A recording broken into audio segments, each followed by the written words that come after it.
அனைவரையும் உள்ளடக்கிய பன்முகத்தன்மையை முன்னெடுத்துச் செல்வதற்கான முக்கிய தளமாக பிரிக்ஸ் திகழ்வதாக மத்திய நிதியமைச்சர் நிர்மலா சீதாராமன் தெரிவித்துள்ளார். பிரேசிலின் ரியோ டி ஜெனிரோவில் நடந்த பிரிக்ஸ் நிதியமைச்சர்கள் மற்றும் மத்திய வங்கி ஆளுநர்கள் கூட்டத்தில் உரையாற்றிய அவர், வலுவான உள்நாட்டு தேவை, விவேகமான பெரிய பொருளாதார மேலாண்மை மற்றும் இலக்கு வைக்கப்பட்ட நிதி நடவடிக்கைகள் ஆகியவற்றின் மூலம் இந்தியா பெற்ற வெற்றியை எடுத்துரைத்தார்.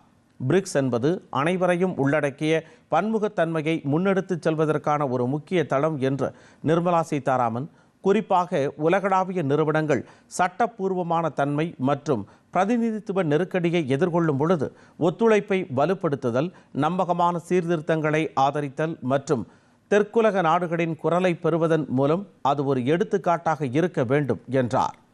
வர்த்தகம் மற்றும் நிதி கட்டுப்பாடுகளுக்கு இந்தியாவின் கொள்கை பதில் சந்தைகளை பன்முகப்படுத்துதல், உள்கட்டமைப்பு தலைமையிலான வளர்ச்சியை ஊக்குவித்தல் மற்றும் போட்டித்தன்மை மற்றும் உற்பத்தி திறனை அதிகரிப்பதை நோக்கமாக கொண்ட கட்டமைப்பு சீர்திருத்தங்களை செயல்படுத்துவதில் கவனம் செலுத்தியுள்ளது என்றும் நிதியமைச்சர் மேலும் கூறினார். பிரிக்ஸ் நிதியமைச்சர்கள் மற்றும் மத்திய வங்கி ஆளுநர்கள் கூட்டத்தின் ஒரு பகுதியாக ரஷ்ய நிதியமைச்சர் ஆண்டன் சிலுவானோவ் உடனான சந்திப்பில் இருதரப்பு ஒத்துழைப்பு, குறிப்பாக நிதித்துறையில் உள்ள பிரச்சினைகள் மற்றும் புதிய மேம்பாட்டு வங்கி தொடர்பான விஷயங்கள் குறித்து அவர் விவாதித்தார்.